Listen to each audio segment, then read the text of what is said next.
It is Thursday, December 2nd, 2021, and we are live. All right, calling number is 313-778-7600. 313-778-7600 is the calling number if you have a question or comment. Okay, so on the African History Network show, we focus on educating, empowering, and inspiring people of African descent throughout the diaspora and around the world, because right now it's correct wrong behavior. What you do for yourself, what you do to yourself, and what you allow other people to do to you and get away with is based upon what you think about yourself. What you think about yourself is based upon what you have been taught about yourself. What you've been taught about yourself is based upon everything you've read, heard, and seen about yourself. So when you control the radius of a man or woman's thoughts, you can control the circumference of his or her actions, because the mind can't do or teach what it doesn't know. Now, as I was saying, we have an update in the tragic shooting death of Clarence Avant's wife, Jacqueline Avant. We reported this on our Wednesday show. She was shot and killed at their home on Wednesday, December 1st, early in the morning. It appears it was a home invasion. And then also we have an update in the Oxford, Michigan school shooting as well. Okay, in Oxford, Michigan, which is about 35 miles away from Detroit. So we know 4 high school students were killed in that shooting. The whole, the city of Oxford is still reeling. Probably the whole state of Michigan is reeling. And there have been a number of school threats, a number of threats made against schools. And after the school shooting, and you had 12 school districts here in the Michigan area that have canceled school also. Okay, so we'll give you updates on that as well. All right, I want to jump into this first story here, dealing with, and I'm going to send you these clips here. Hopefully Shakita will get these. I want to look at this first story here. So, ABC Channel 7 out of Los Angeles has updates on the killing of Jacqueline Avant. So I was doing research on this today. ABC Channel 7 has a article: suspect arrested in fatal shooting of Jacqueline Avant during Beverly Hills home invasion. Okay. Unfortunately, the suspect is an African-American man. He's 29 years old. He's on parole. His name is Ariel Maynor. Okay. And it's a crazy story here. It's a tragic story also. So we're getting more details on what happened. Okay. But it's a tragedy nonetheless. All right. Here, I just sent this clip to you, Shakita. Please cue this up. We're going to go to this from ABC Channel 7 News in Beverly Hills, California. So a suspect has been arrested in the connection with the Beverly Hills home invasion that resulted in the shooting death of Jacqueline Avant. And then we're going to pull this article up here from ABC Channel 7 as well. She's the wife of famed music executive Clarence Avant, police announced on Thursday, December 2nd. Now, let's blow this up here. The Beverly Hills Police Department identified the suspect as a 29-year-old African-American man named Ariel Maynor of Los Angeles. Okay. He's on parole. And I mean, this story is a crazy story because they caught him at another home, apparently committing another burglary.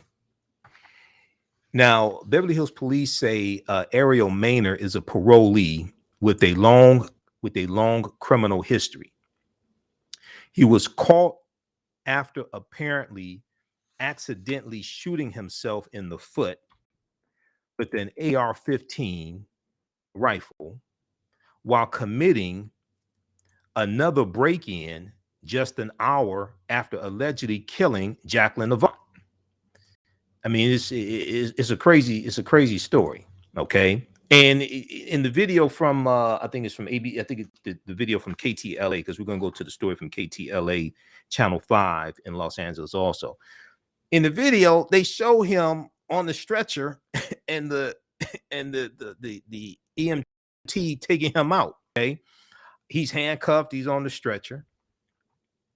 Beverly Hills officers were called to Clarence Avant's home in the 1100 block of Maytor Place around 2:30 a.m. Wednesday morning, December 1st, after a reported shooting. Officers found the 81-year-old Jacqueline Avant, his wife, with a gunshot wound. Jacqueline Avant was taken to the hospital, but was later pronounced dead. She was taken to the hospital, but was later pronounced dead. About 1 hour later, officers with the Los Angeles Police Department's Hollywood Division responded to another shooting call in the 6,000 block of Graciosa Drive. Okay, so about an hour later, officers with the Los Angeles Police Department's Hollywood Division respond to another shooting call in the 6,000 block of Graciosa Drive, where they found a man suffering from a gunshot wound to his foot. Investigators later determined that Ariel Maynor, 29 years old, was involved in a burglary at that home, the home in the 6,000 block of Graciosa Drive, and had accidentally shot himself in the foot with an AR-15 rifle. Further investigation tied him to Jacqueline Avant's death, according to a press release. The caliber of the weapon matched the bullets found at the Jacqueline Avant murder scene. Okay, now I want to go to the reporting here from ABC Channel 7. Now, this is from Wednesday, December 1st, before a suspect was arrested. Let's go to this clip, Shakita.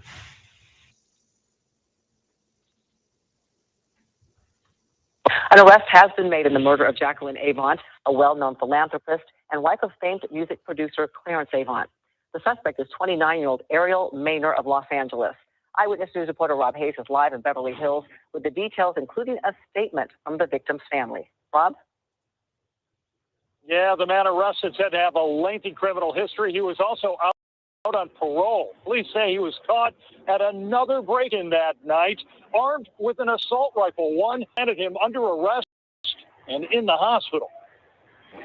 Beverly Hills police say they've busted the man who gunned down well-known philanthropist Jacqueline Avant in her home early Wednesday morning. 29-year-old Ariel Maynor of Los Angeles, they say, was armed with an AR-15 assault rifle when he broke into Avant's home on Maytor Place.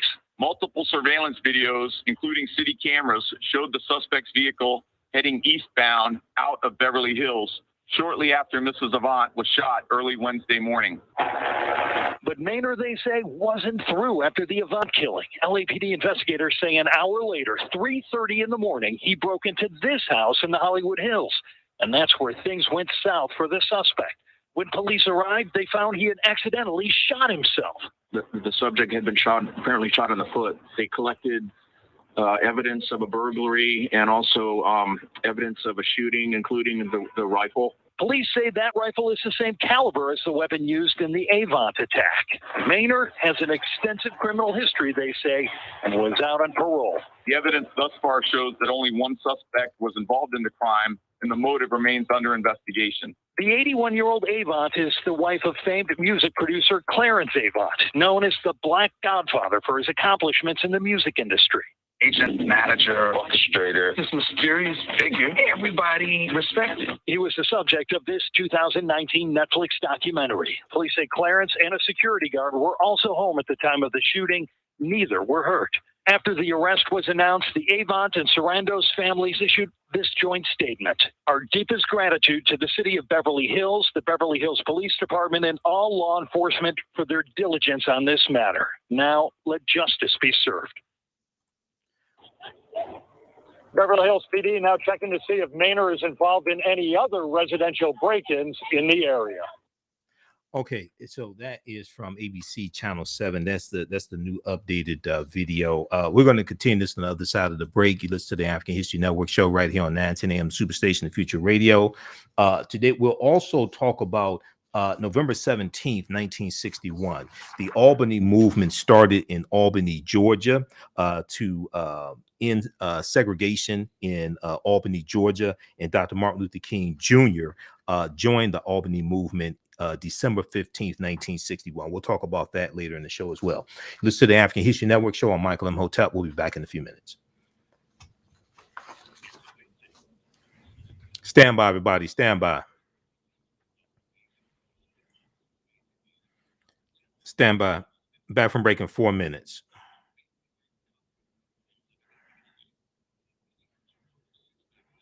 Stand by.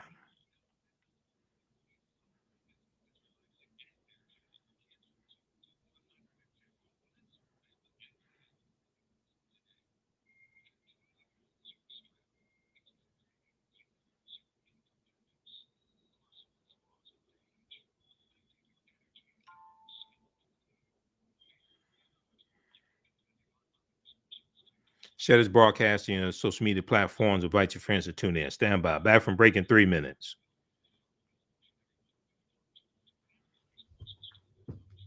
Who still needs to register for the online courses I teach on Saturdays and Sundays?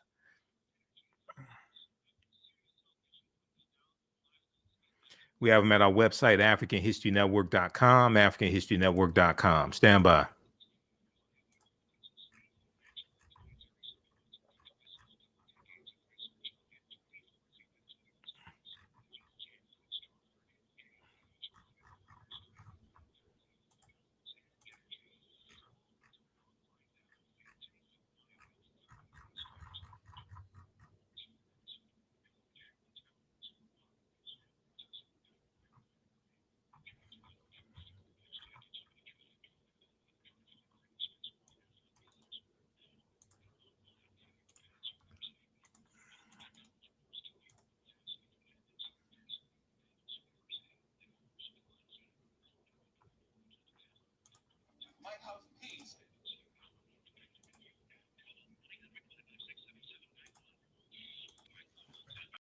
African History Network show. We deal with current events in history and politics, education, economic empowerment, entrepreneurship, relationships, love, sex, health issues, and much, much more. Unfortunately, many people confuse what racism is. Racism is a power structure. It was laws and policies that put us in this predicament. It's going to be laws and policies that take us out. So when you control the radius of a man or woman's thoughts, you can control the compass of his or her actions, because the mind can't do or teach what it doesn't know. We have it all on 910 AM Superstation.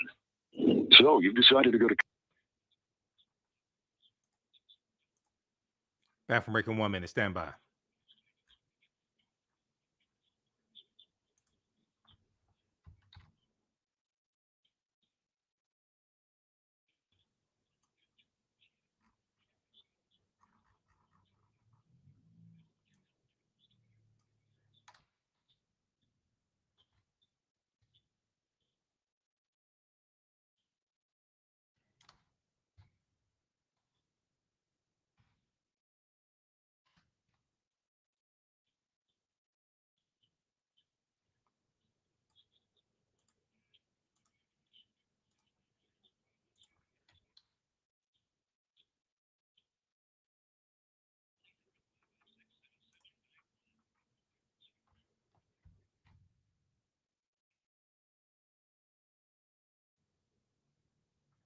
Welcome back to the African History Network show right here on 910 AM Superstation, the Future Radio. I'm your host, Brother Michael Imhotep. It is Thursday, December 2nd, 2021, and we are live. Be sure to be sure to visit our website, AfricanHistoryNetwork.com, AfricanHistoryNetwork.com. You can register for the online courses I teach on Saturdays and Sundays, and we have a special bundle pack right now where you can register for both classes. Regularly $130 a piece. You can register for both classes for only $70. Okay, that's a $260 value for only $70. From the Civil War to the Civil Rights Movement and Black Power, 1865 to 1968. This is a 10-week online course that I teach. We do the sessions live. All the sessions are recorded. You can go back and watch them anytime. We teach that on Saturdays, 12 noon to 2 p.m. Eastern Standard Time. And then also on Sundays, it is Ancient Kemet, the Moors, and the Ma'afa, Understanding the Transatlantic Slave Trade, what they didn't teach you in school. This is a 10-week online course as well. We do this Sundays, 12 noon to 2 p.m. Eastern Standard Time also. Okay, so visit our website, AfricanHistoryNetwork.com. You can register for the class there. Okay, as soon as you register, you can start watching the content. You can watch the class we did last week, and you'll be registered. You'll be ready for classes this weekend. Okay, we'll post a link here also, but it's at our website, AfricanHistoryNetwork.com. All right, we're going to clip 2, Shakita, from KTLA, Channel 5 in Los Angeles here in just a second. So I want to go back to this article here from, this is from ABC Channel 7 out of Los Angeles. Suspect arrested in fatal shooting of Jacqueline Avant during Beverly Hills home invasion. Okay, this is a crazy story. And they're still still investigating, trying to find a motive, what's really behind this. But a suspect has been arrested, as we reported right before the break. 29-year-old African-American male. His name is Ariel Maynor, Maynor. He is out on parole. He has a long criminal record.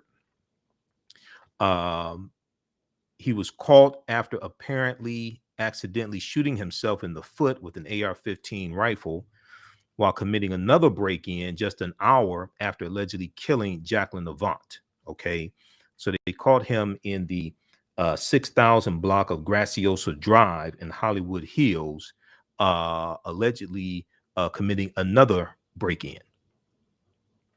Now, Beverly Hills Police Chief Mark G. Stainbrook said there were multiple surveillance videos that showed Ariel Maynor's vehicle heading eastbound out of Beverly Hills shortly after the shooting. Police believe Ariel Maynor acted alone, and a motive remains unclear. Police believe Ariel Maynor acted alone, and a motive remains unclear. Is that, I was researching this today, and I was looking at different stories and looking at coverage from the Black News Channel and things like this, and this is just a crazy story. So after the arrest was announced, the Avant and Sarandos families released Ted Sarandos is a co-CEO of Netflix, and he is the son-in-law to Jackie Avant. Okay. After the arrest was announced, the Avant and Sarandos families released a statement thanking police. Clarence Avant and Jackie Avant's daughter, Nicole, is married to Ted Sarandos. Okay. Ted Sarandos is the co-CEO of Netflix. Quote, our deepest gratitude to the city of Beverly Hills, the BHPD, Beverly Hills Police Department, and all law enforcement for their diligence on this matter, end quote. The statement read, now let justice be served. Now let justice be served. Now, Jacqueline Avant, known affectionately as Jackie, was a well-known and well-respected for her philanthropy over the years. Her husband, Clarence Avant, as we talked about on yesterday's show, was recently inducted into the Rock and Roll Hall of Fame. He was also the subject of the 2019 Netflix documentary, The Black Godfather, which is how I found out about him, basically from the documentary, and also an interview that Reverend Al Sharpton did back in June 2019 on Politics Nation with the director of the documentary, Reginald Hutland, and we shared that interview on yesterday's show. The 2019 Netflix documentary, The Black Godfather, which highlighted Clarence Avant's influence in the music industry. Beverly Hills Police Department Police Chief Stainbrook confirmed there was a private security guard on the property at the time, but it was not clear how that individual may have interacted with the suspect. I want to go to clip number 2 here. This is from KTLA Channel 5 in Los Angeles. Let's go to clip 2, Shakita.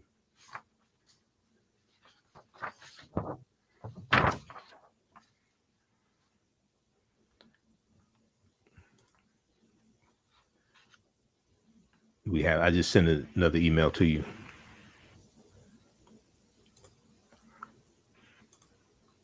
All right. Just press play when it's ready.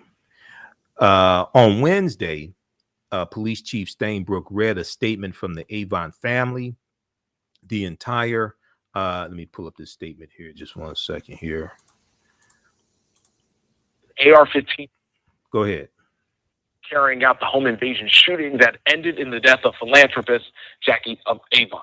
Police say Ariel Maynor has an extensive criminal history and was arrested after shooting himself in the foot during another robbery. KTLA's Jennifer McGraw is live in Beverly Hills with more on this arrest. Jen. Just an incredibly heartbreaking story. And tonight, investigators are trying to figure out if this suspect acted alone. But we're also getting new images of that night and who they arrested.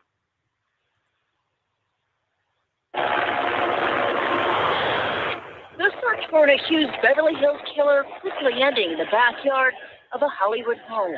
An LAPD watch commander tying the two together, the murder and this medical call, leading back to the same Maynard. It appears as though, yes, he was in the house and collecting property, and then after that, somehow discharged a weapon and apparently shot himself in the foot. Arrested, a career criminal, 29-year-old Ariel Maynor for the death of beloved Jacqueline Avant, philanthropist and wife of legendary music producer Clarence Avant, who was at home during the robbery. Family and friends, the entire community mourning her loss. Jackie Avant. She was the pillar for that family. This cowardly act cannot be unpunished.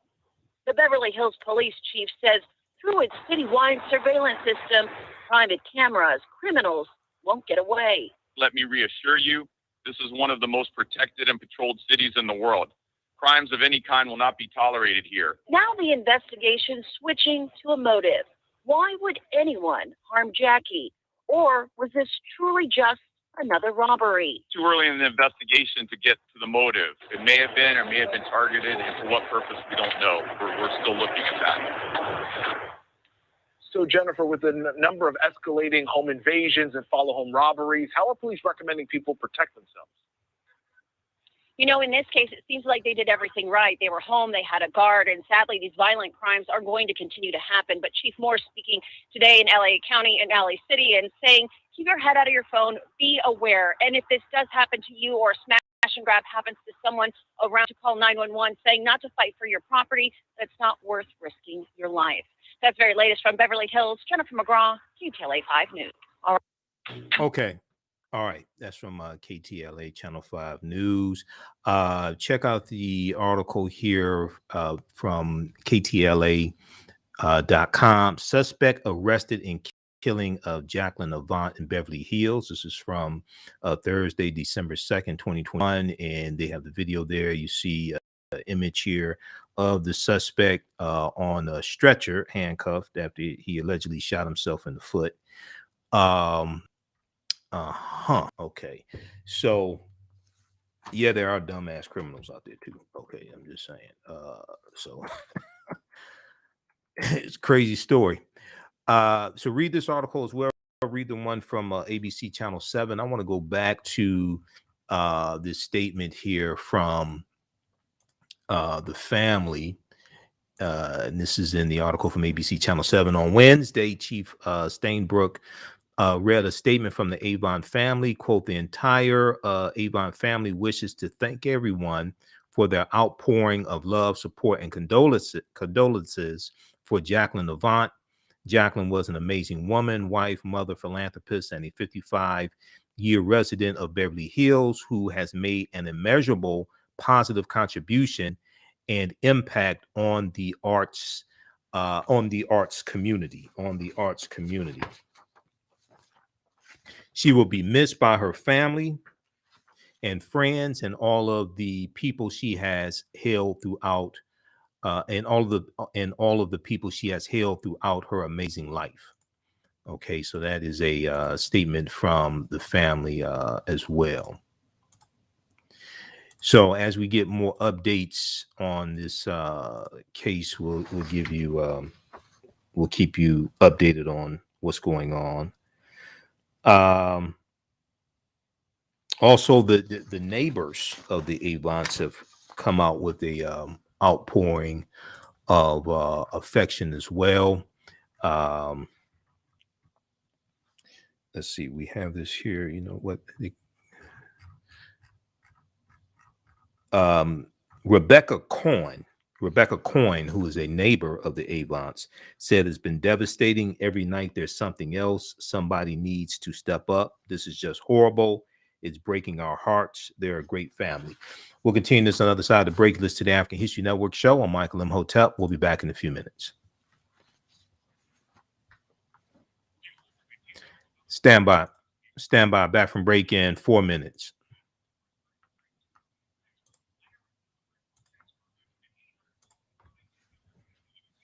How's everybody doing? Share this broadcasting on social media platforms. We'll post a link here so you can register for the online courses that I teach on the weekend. Stand by.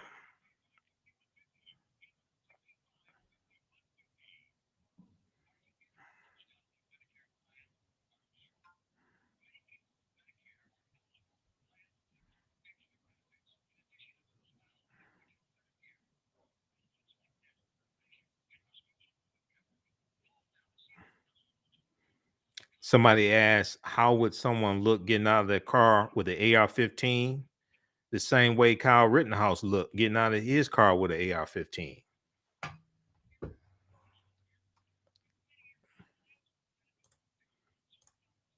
The same way the white supremacists looked that were outside, that were at the state capitol in Michigan, and they were sent there by Donald Trump, and many of them had AR-15s.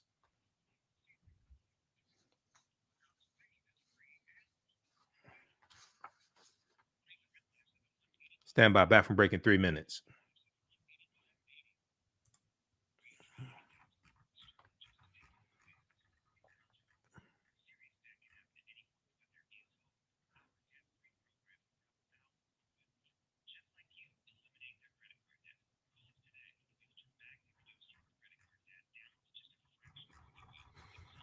Okay. We're going to the updates in the school shooting. Welcome back to the African History Network show right here on 910 AM, the Superstation, the Future Radio. I'm your host, Brother Michael Imhotep. It is Thursday, December 2nd, 2021, and we are live. Calling numbers 313-778-7600. 313-778-7600 is the call-in number if you have a question or comment. Okay, we're going to we just gave an update on dealing with the killing of Clarence Avant's wife, Jacqueline Avant, which took place on Wednesday, December 1st, early in the morning, Wednesday, December 1st. If you're just tuning in, a suspect has been arrested. I want to go to the next story and give an update here in the school shooting here in Michigan. in Oxford, Michigan. Okay. So we have new details have been released in the school shooting. Now we know that 4 teenagers have died from the shooting. Four teenagers at the school, Oxford High School in Oxford, Michigan, which is about 35 miles away from Detroit. The fourth teenager passed away on Wednesday. New details released about Oxford High School. We're going to clip 3, Shakita. New detail. Let me see. Hold on. Is that clip 3 or clip 4? Sheriff Bouchard. Let me see. Hold on. We're going to clip. Yeah, we're going to clip 3 here in just a second from WXYZ Channel 7. New details released about Oxford High School shooting suspect Ethan Crumbley. This is from WXYZ Channel 7 here in Detroit. WXYZ has been doing some really, really good coverage. Ethan Crumbley, 15 years old, faced a judge Wednesday, just one day after he's accused of gunning down his classmates at Oxford High School. So we know he was arraigned on Wednesday, and his mugshot circulated around in the media. As detectives search for clues about what led up to the shooting, the Oakland County Sheriff, Michael Bouchard, confirms with Channel 7 News investigators that they have been learning from several sources that Oxford High School officials met with the teen, Crumbley, and his parents, about concerning behavior just hours before the shooting. There was a meeting early Tuesday morning with school officials and Ethan Crumbley's parents just hours before the shooting took place. Let's go to clip number 3, Shakita.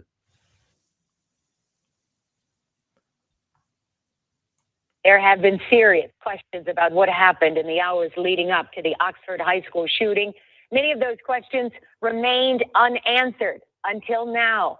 Only 7 Action News has confirmed there were 2 meetings between school officials and the 15-year-old sophomore charged, Ethan Crumbley. One meeting was on Monday, the second on Tuesday morning, and that one involved Crumbley's parents. That was just hours before 10 students and a teacher were shot, 4 students killed. 7 Action News reporter Jim Kirchner talked exclusively with the Oakland County Sheriff about the investigation and has more on these critical moments. Jim? Carolyn, so many people inside Oxford High School saying they can't sleep. They want answers. They're not getting them. They are relying on us, and the sheriff agreed to talk with us. He says school officials are cooperating fully now. He says he knows who were inside those 2 critical meetings. He knows what was discussed. His liaison officer inside that high school was not included. Were there warning signs that were made aware to school officials that perhaps someone missed? Obviously, this is all part of the investigation and is part of our evidence and our process now because we've transferred over into the prosecution side. So I can't get into specific evidentiary issues because we certainly don't want to jeopardize prosecution. In hindsight, where we all have 20/20 vision, do I wish we would have been drawn into this information prior? Absolutely. The sheriff has revealed school surveillance video shows Ethan Crumbley walked into a bathroom with a backpack, came out without it, and opened fire with a 9mm semi-automatic handgun. After that meeting that morning, he was returned to class. Is that your understanding? Correct. And anybody search a bag, which theoretically he could have been carrying the gun at that time, correct? To my knowledge, no. But he could have had the gun with him this whole time. Could have. Yesterday, we saw Crumbley's parents, Jennifer and James, on the Zoom during their son's arraignment in court. They told their son not to cooperate after he was arrested, and he hasn't. And they have not cooperated. They were in that meeting at the school with their son Tuesday morning. Were the parents given any instructions on how to proceed after that meeting? I can't get into what was said or done in that meeting for evidentiary reasons, but there was discussions. The sheriff has been consistently saying his team had no warning signs prior to the shooting, including from school officials. You've told the community, if you see something, say something. Did school officials do that? Well, again, in hindsight, now that we know all that we know, certainly we wish we would have been brought into that meeting or informed of that meeting. Now, the sheriff says he has told school officials they are free to discuss this while he can't, and the people inside the school say they have a lot more questions, including the critical one: who made the decision to allow Ethan Crumbley to return back to class just a couple of hours before this terrible tragedy? We're going to stay on this, of course. Reporting live in Pontiac, Jim Kurtz, 7 Action News. So much more to learn. Thank you, as always, Jim. Okay, so good reporting from Jim Kirshner, WXYZ Channel 7. We're going to clip 4 in just a second. Here, Shakita, we're on to clip number 4 from WXYZ. Okay, so new detail. Now, this piece here is from Wednesday, December 1st. New details released about Oxford High School shooting suspect Ethan Crumbley. And as we said before, he's 15 years old. Now, the gun, the 9mm handgun that he used, appears it was purchased by his father on November 26. It appears to have been purchased legally. Now, investigators in the Oakland County Sheriff's Office, they're trying to find out how Ethan Crumbley actually got his hands on the gun. Okay, so at this point, we don't know whether it was secured properly or what have you. Okay, we don't know. So they're investigating. Now, Oakland County Sheriff Michael Bouchard said, quote, "We had no information from the schools, but we have since learned that the schools did have contact with the student the day before and the day of the shooting." Okay, the day before and the day of the shooting. So there was a meeting with administrators on Monday, November 29th, and a meeting with parents and administrators on Tuesday, November 30th, the day of the shooting. We had no information from the schools, but we have since learned that the schools did have contact with the student the day before and the day of the shooting for behavior in the classroom that they felt was concerning.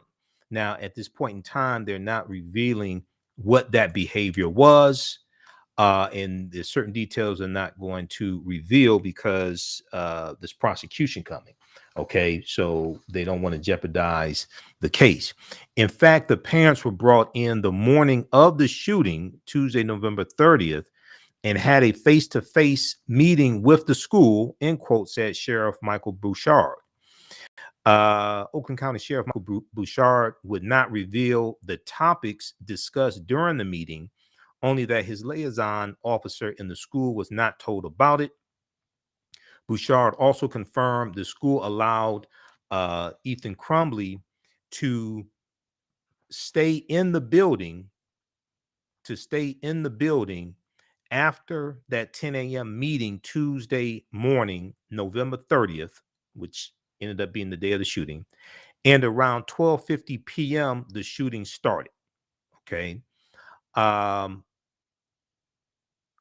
Sheriff Michael Bouchard said the content of that meeting obviously is part of the investigation. All right, now, the sheriff previously acknowledged that a handgun shown on a social media account that's believed to belong to the suspect, Ethan Crumbley, is the same type of weapon used in the murders. But law enforcement officials are also telling Channel 7 investigators, WXYZ Channel 7 investigators, that the 15-year-old has no prior school discipline issues and no prior criminal record. While a motive is not yet clear, sheriff investigators are poring over documents, notebooks, and searching the suspect's phone for clues. All right. Okay. Read the rest of this here. This is from WXYZ.com, Channel 7 here in Detroit. New details released about Oxford High School shooting suspect Ethan Crumley. Okay, we're coming up here on the break.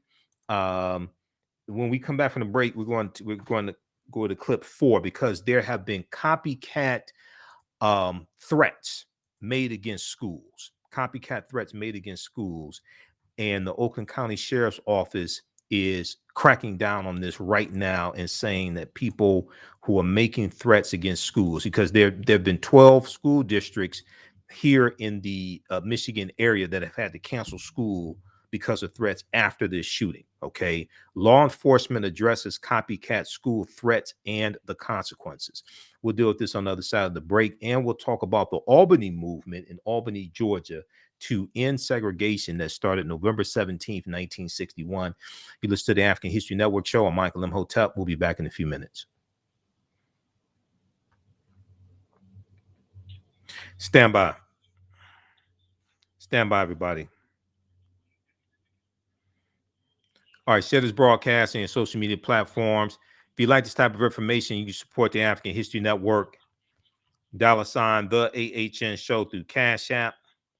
$ the AHN show through Cash App. Also through PayPal, paypal.me / the AHN show. PayPal.me / the AHN show. Stand by.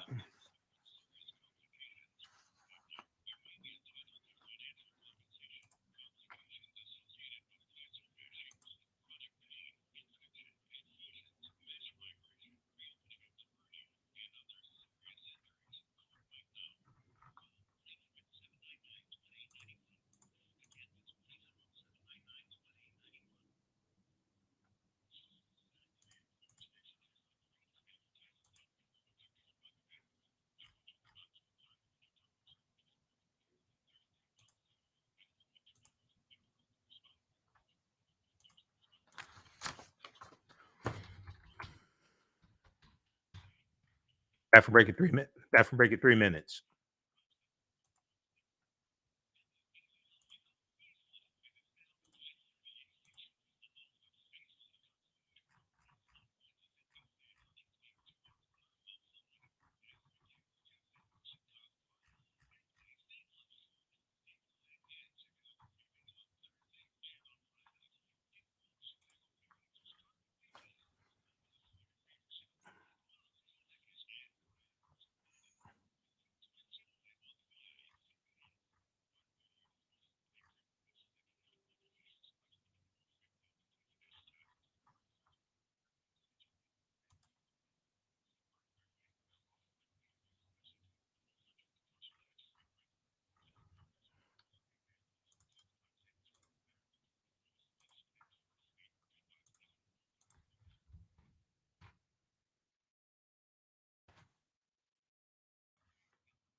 Welcome back to the African History Network show right here on 910 AM, the Superstation Future Radio. Be sure to visit our website, AfricanHistoryNetwork.com. You can register for the online courses I teach on Saturdays and Sundays. On Sundays is Ancient Kemet, the Moors, and the Ma'afa. Understanding the transatlantic slave trade, what they didn't teach you in school. We deal with thousands of years of history and what leads up to the transatlantic slave trade taking place. Do a PowerPoint presentation. We have book references, articles, video clips. We do the sessions live. All the sessions are archived and recorded. You can go back and watch them anytime. Visit our website, AfricanHistoryNetwork.com. We have a bundle pack right now where you can register for this course, as well as from the Civil War to the Civil Rights Movement and Black Power, 1865 to 1968. The classes are regularly $130 each. We have a special bundle pack going on until Sunday, December 5th. You can register for both of them for only $70. Visit our website, AfricanHistoryNetwork.com. As soon as you register, you can start watching the content. You can join us in class this weekend. Okay, so back to the updates in the tragic Oxford, Michigan, Oxford High School shooting. So there's a problem with copycat threats. Copycat threats are pouring in. We see the live updates here from WXYZ Channel 7. Also, Fox 2 here in Detroit has good coverage as well. I watch Channel 7 all the time, so that's for years. So that's where I get a lot of the local news from, but also Channel 4, Click on Detroit, has some good coverage as well. Law enforcement address copycat school threats and the consequences. Law enforcement addresses copycat school threats and the consequences. And then also there's another piece from Channel 7 from today dealing with the copycat threats. I posted one from Fox 2 News on our on my page as well, like shortly before coming on the air. And we have an article on our fan page, The African History Network, also dealing with these threats. And you've had 12 school districts that have had to cancel school because of these threats. Every single hour, we're getting another call. Copycat threats pour into Michigan schools. Every single hour, we're getting another call. Copycat threats pour into Michigan schools. Dozens of schools close following flood of threats. Okay, now this is from December 2nd, 2021, Thursday. In the hours after Tuesday's unspeakable shooting spree in Oxford, Michigan, threats began to pour in, targeting other schools all over Michigan. Okay, today, Thursday, more than a dozen districts canceled classes because of copycat threats made through social media, encrypted apps, or on school walls. Okay, through social media, encrypted apps, or on school walls. Quote, at this point, I'm aware of over 60 schools that have been closed because of threatening behavior, said Oakland County Sheriff Michael Bouchard. Now, Oxford, Michigan is in Oakland County. Detroit, Michigan, we're in Wayne County. Okay, so Detroit's about 35 miles away from Oxford, Michigan. Quote, it's overrunning our resources to investigate these false threats. It's overrunning our resources to investigate these false threats. Today, attorneys who've represented students behind copycat threats say prosecutors were not interested in making deals before Tuesday's massacre and expect they will be even more aggressive going forward. Let's go to clip number 4 because there was a press conference today in Oakland County Sheriff Michael Bouchard addressed these copycat threats. Let's go to clip 4, Shakita. We begin. Evan Action News reporter Simon Jacqueline live in Pontiac, where the sheriff just addressed those school threats. And Simon, the sheriff is vowing those behind them will be held accountable. Glenda, Brian, that press conference just wrapped up. The sheriff talking about those copycat threats that have emerged all throughout Oakland County. More than 12 school districts canceled their classes today due to an alarming trend that's followed Tuesday's deadly mass shooting at Oxford High School that claimed 4 lives and left several others wounded. The sheriff focused on social media threats that have been surfacing, more than 100 of them, which have not been credible, and relentless work being done by their office and other law enforcement partners to find those responsible and prosecute them under a 20-year felony. The FBI is also involved, and police chiefs from throughout the area came out to show support, along with a U.S. attorney and the county prosecutor. With more than 60 schools closed and a weapon recovered at a Southfield school, the sheriff sending this important message to the community. I don't know what is in people's minds to think after a real tragedy, it makes sense to make threats. And typically we see it fall into 2 buckets. One is they think it's funny. It is not. 2, they think it's a way to get out of school. It is not. It's a crime. Even if it's not a credible threat against the school, to make a threat because you think it's funny or you want to get out of school, it will be fully investigated by me or all of our partners, depending on where it happens. And we will hand the baton to our prosecutor. And I'm confident they will be held accountable. So if you're making threats, we're going to find you.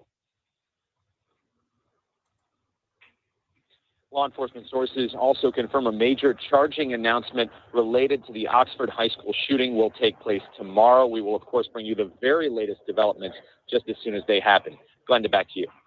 Really disappointing, Simon. Nothing funny about it at all. Sheriff's words today. Thank you for the update.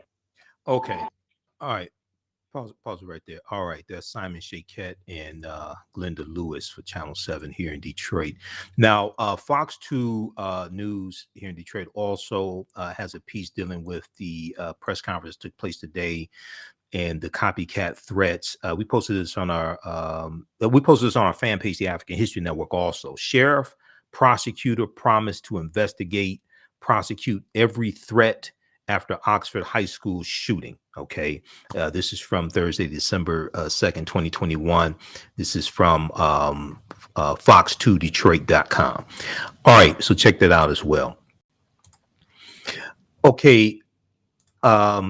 November 17th, 1961. 71 was the year I was born. 1961. Okay. 61 was a good year also. 71 was a better year, but November 17th, 1961 in Georgia, the Albany Movement began. Now, if you've seen Eyes on the Prize, and I've seen Eyes on the Prize a number of times, I have the 3 DVD box set of Eyes on the Prize, the original one from 1955 to 1965. They talk about the Albany Movement. And this was a movement to break the back of segregation in Albany, Georgia. Now, the Albany Movement was formed on November 17th, 1961. It was led by SNCC, Student Nonviolent Coordinating Committee. Various civil rights organizations came together to challenge, various civil rights organizations came together to challenge segregation and work for voting rights. Now, SNCC organizer Charles Sherrod, who is interviewed in Eyes on the Prize, SNCC organizer Charles Sherrod explained their strategy. He said, when we first came to Albany, Georgia, the people were afraid, really afraid. Sometimes we'd walk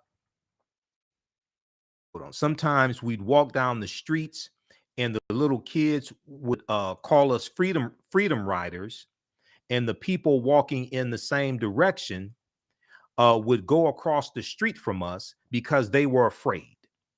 They did not want to be connected with us in any way. Many of the ministers were afraid to let us use their churches, afraid that their churches would be bombed, that their homes would be stoned. Now, those watching on Facebook and YouTube, keep watching. We're going to keep broadcasting for a few more minutes. We're going to finish this story here about the Albany Movement, and we'll talk about Dr. Martin Luther King Jr. getting involved in the Albany Movement in December of 1961. Okay. Thanks for tuning in to the African History Network show. I'll be on Roland Martin Unfiltered on Friday, so we'll talk about that on our Sunday show. We're on 9 p.m. on Sunday. Right now, it's correct wrong behavior. It's not over till we win. Wakanda forever. We'll talk to you next time. Peace. Stand by, everybody. All right. Stand by. We're going to take a quick commercial break. We'll be back to talk about the Albany Movement. Okay. You're watching the African History Network. You're watching the African History Network show. We'll be back in a minute. Soul in Motion, celebrating 38 years in the arts.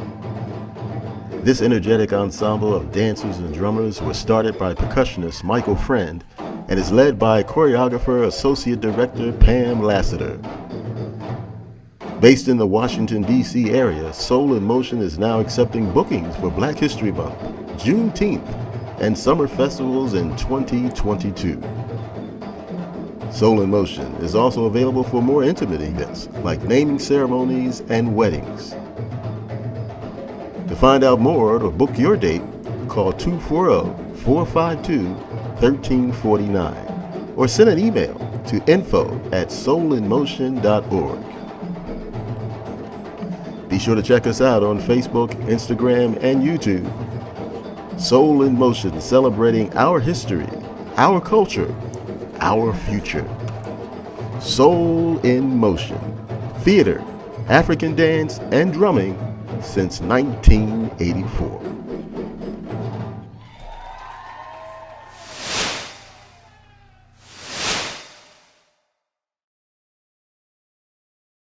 African History Network show. Okay, I want to go back to this story here dealing with the Albany movement.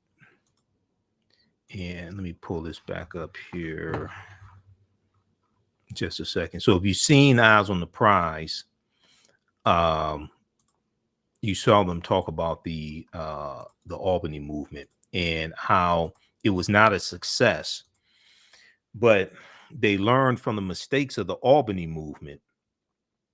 And when the Birmingham campaign starts in 1963 and Dr. King gets involved in the Birmingham campaign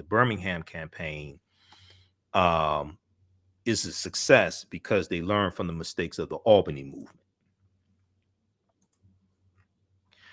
All right, now this picture right here, this is, pull this back up.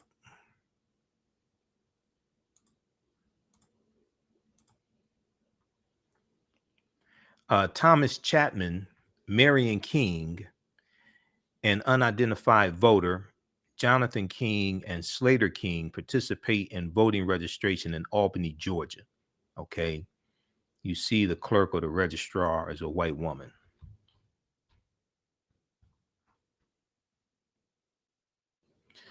Okay, so Charles Sherrod was talking about how when SNCC first got down to Albany, Georgia, a lot of people were afraid and didn't want to have anything to do with them.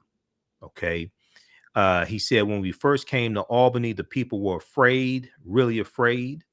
Sometimes we'd walk down the streets and the little kids would call us freedom riders. And the people walking in the same direction would go across the street from us because they were afraid. They didn't want to be connected with us in any way.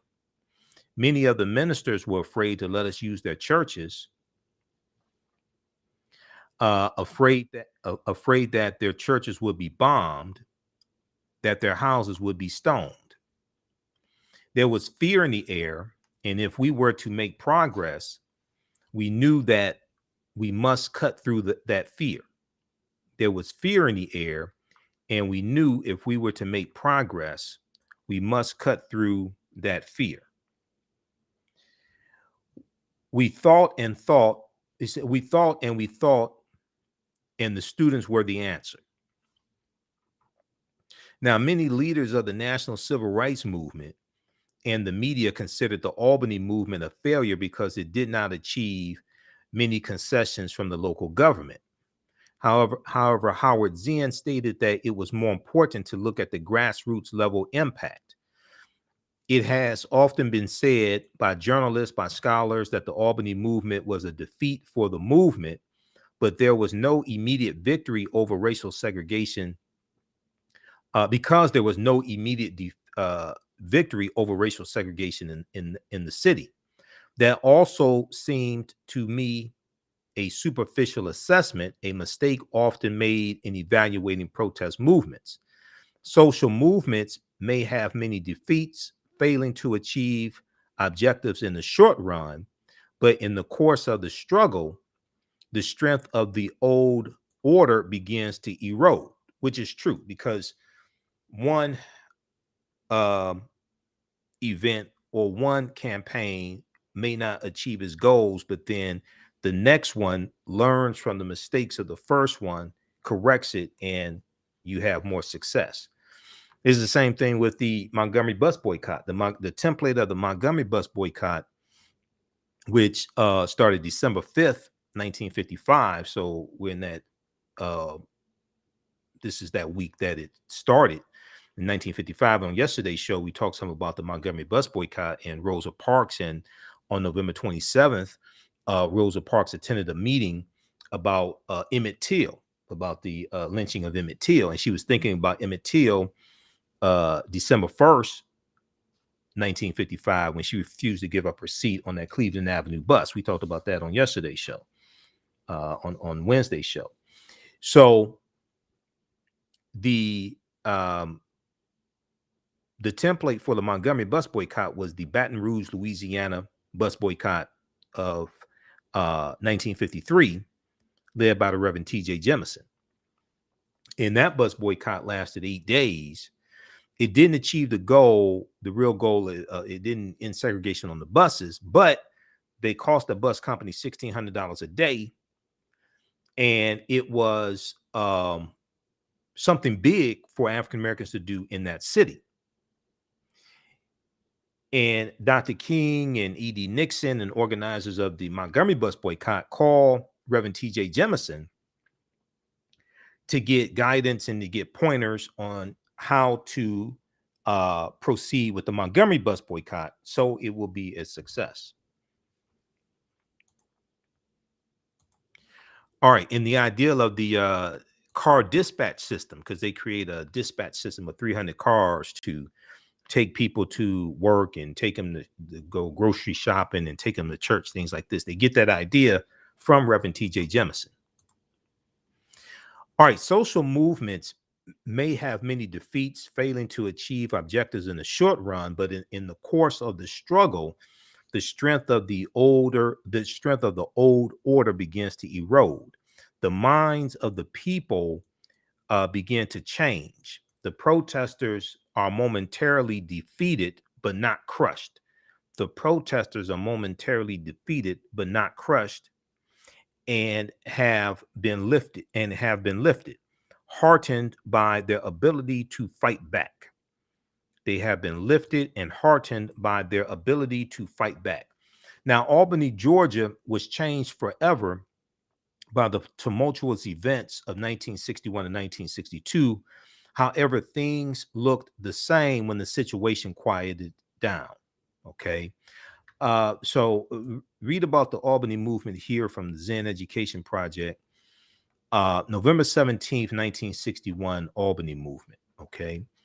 Now, I want to go to this next piece here. Now, this is from blackpast.org on the Albany Movement. And this gives some more information on it.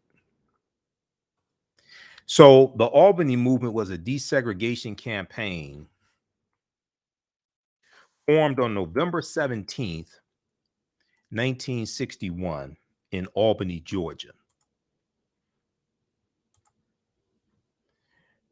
Let me pull this up here. The Albany Movement of 1961 to 62. The Albany Movement was a desegregation campaign formed in Albany, Georgia, November 17th, 1961.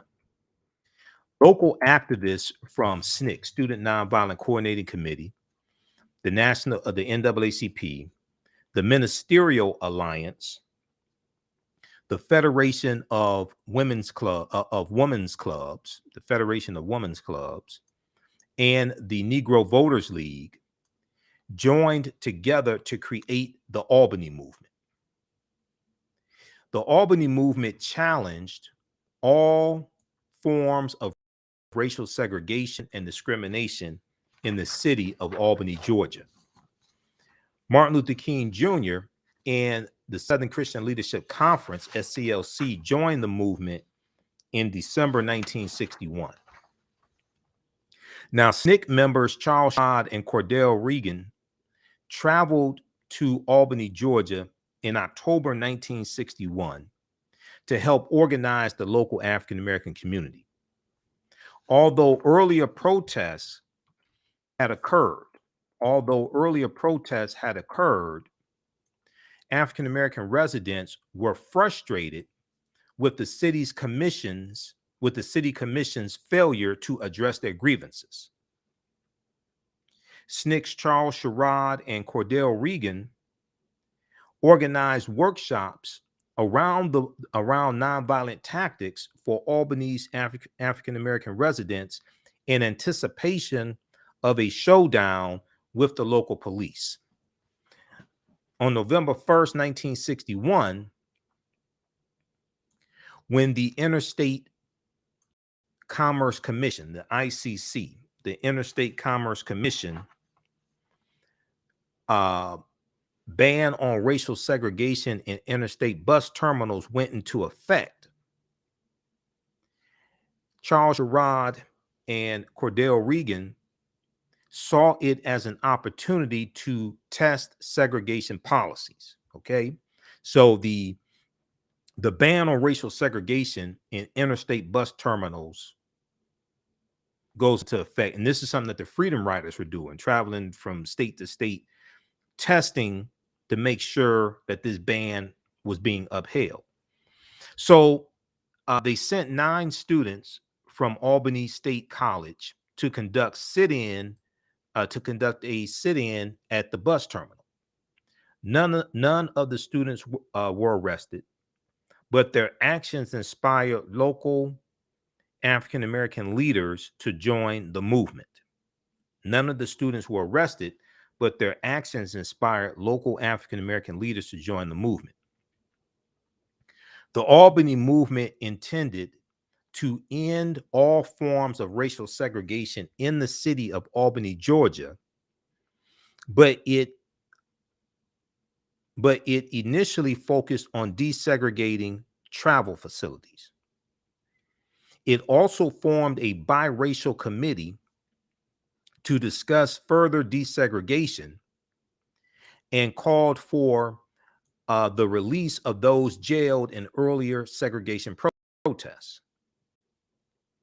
Movement protests used mass demonstrations, jail-ins, sit-ins, boycotts, and litigation.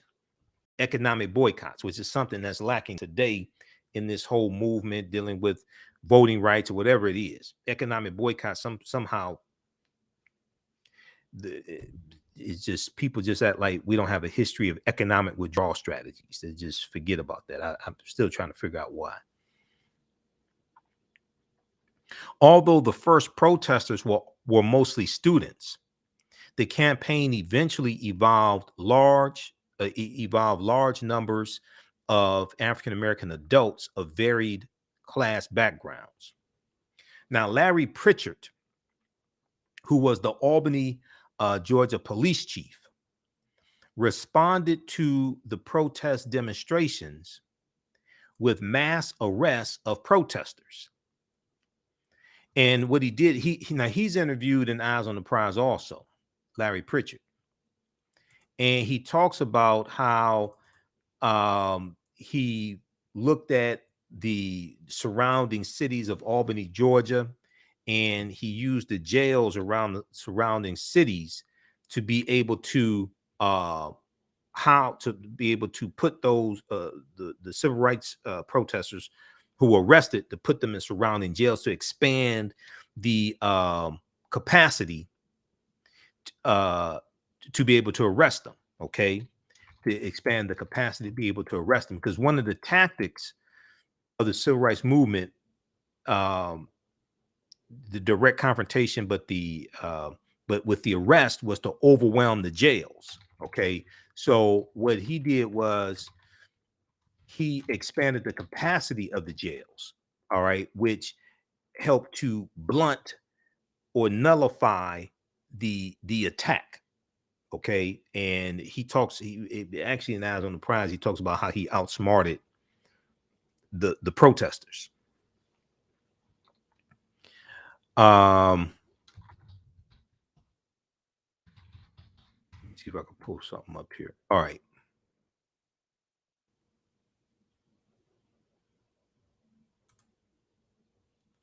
But he's in Eyes on the Prize also. What are we doing here? Okay, let's continue.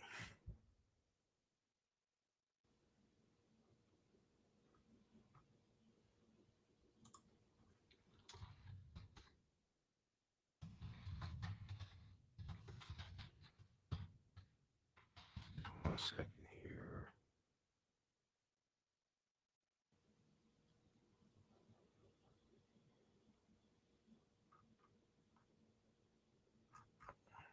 All right.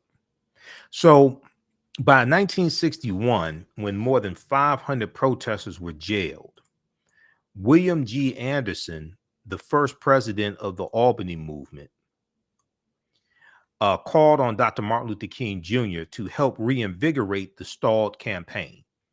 Okay, William G. Anderson, the first president of the Albany Movement, called on Dr. Martin Luther King Jr. to reinvigorate the campaign.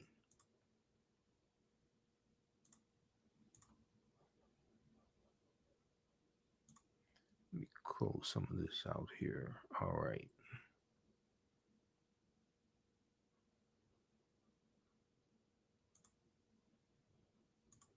Just 1 second here. I need to close some of these tabs out.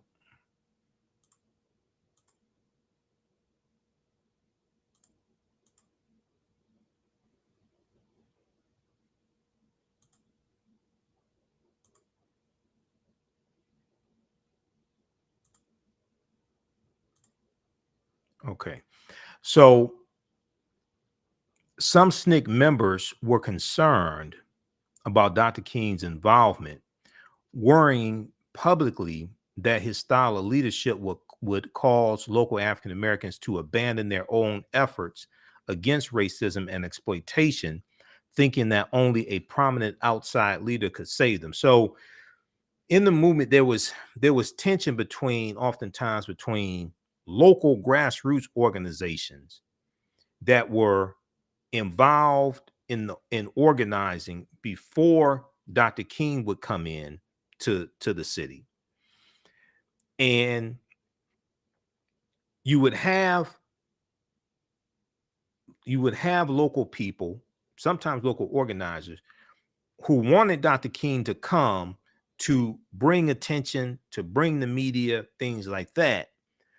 But there was oftentimes tension because when Dr. King would leave, a lot of times the media coverage would die down, or enthusiasm would die down, and you have this tension between local grassroots organizations and Dr. King and SCLC for different reasons. You would have these tensions that took place. So some SNCC members were concerned about King's involvement, worrying publicly that his style of leadership would cause local Blacks to abandon their own efforts against racism and exploitation, thinking that only a prominent outside leader could save them. So you also had this difference in the movement where Dr. King was looked at as the charismatic leader, where other people focused on a grassroots movement that was not necessarily led by one person. Okay. And this was like the difference between Ella Baker and Dr. King. This was part of the tension between Ella Baker and Dr. King. Also, Dr. King was a sexist as well. That's the other part, because Dr. King and others did not think that women should hold permanent leadership positions in the movement or in SCLC. And Ella Baker leaves SCLC, that she helped co-found in 1957. She left SCLC after she was passed up for a permanent leadership position in SCLC. Okay, so you have these different differences and tensions in the movement, even though people are working together or trying to work together. So Dr. King arrived in Albany, Georgia on December 15, 1961, and spoke at a mass meeting at Shiloh Baptist Church. Shiloh Baptist Church. The following day, Dr. King, Anderson, and Ralph Abernathy, the SCLC's second in command, joined hundreds of African-American citizens behind bars on charges of parading without a permit. They were arrested for parading without a permit and obstructing the sidewalk. Now, despite SNCC's fears, Dr. King's involvement in the movement did attract national attention, and it inspired more members of the African American community to join the protests. Soon after Dr. King was arrested, city officials and Albany Movement leaders agreed that if Dr. King left Albany, Georgia, the city would comply the ICC ruling and release jailed protesters on bail. Okay, the Interstate Commerce Commission. Soon after Dr. King was arrested, city officials and Albany Movement leaders agreed that if Dr. King left Albany, Georgia, the city would comply with the Interstate Commerce Commission ruling banning segregation on interstate transportation. And the city would release jailed protesters on bail. After Dr. King left Albany, the city of Albany, Georgia failed to uphold its agreement, and protests continued into 1962. On July 10th, 1962, Dr. King and Ralph Abernathy were found guilty of having paraded without a permit in December 1961, and they were ordered to pay $178 or serve 45 days in jail.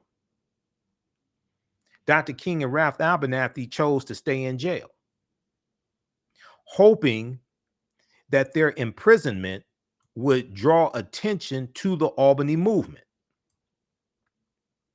On July 12th, 1962, Albany Police Chief Larry Pritchard notified Dr. King and Ralph Abernathy that their bail had been paid by an unidentified African-American man, and they were immediately released.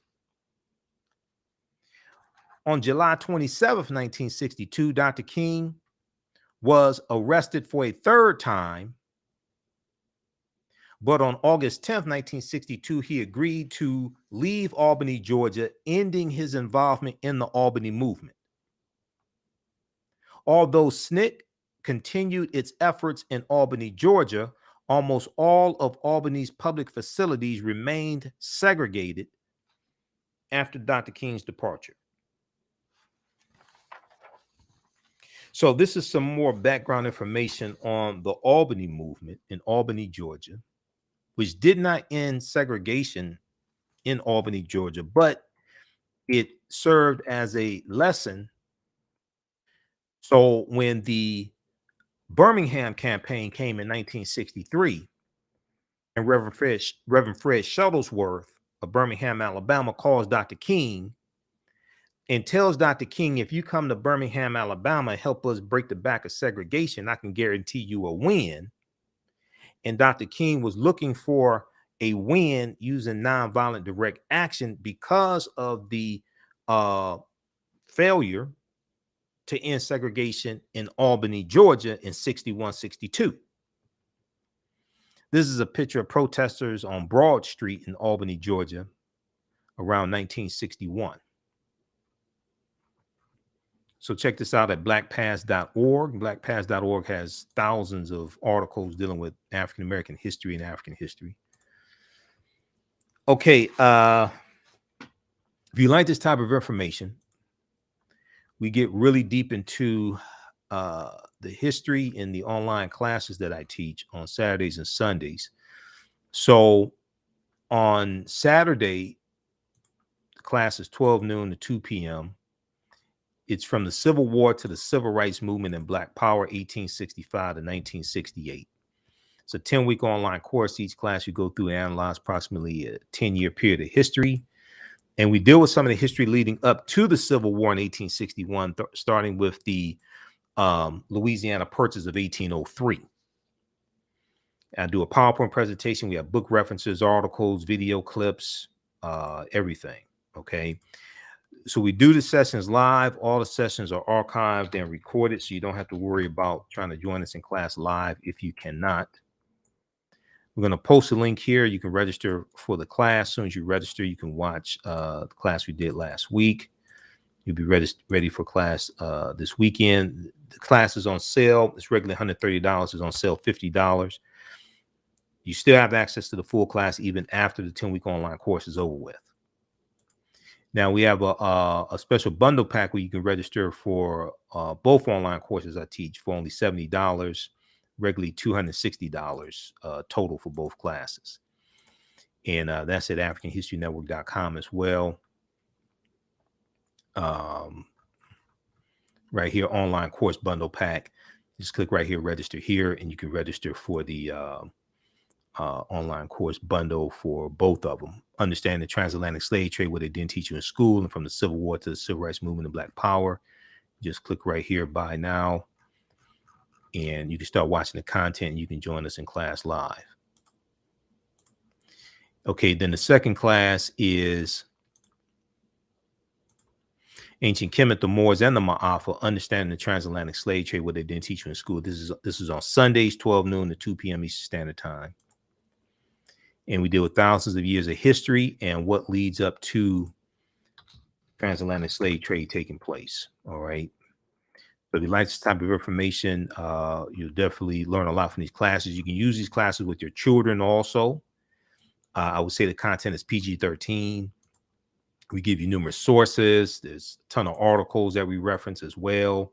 We have video clips, everything. Okay. And it's very engaging. But you can use this with your children also. All right. We have to get out of here. Thanks for tuning in. I'll be on Roland Martin Unfiltered on Friday. Remember, at the African History Network, we focus on educating, empowering, and inspiring people of African descent throughout the diaspora and around the world. Also, you can also support us through Cash App and PayPal, $ TheAHNShow through Cash App. And also through PayPal, paypal.me/TheAHNShow. And this is our official Cash App account here once again. When you go to it, it says Michael and shows my picture there.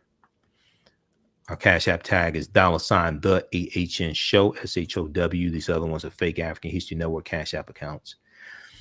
Okay, remember, right now it's correct wrong behavior. It's not over till we win. Wakanda forever. And we'll talk to you tomorrow. Peace.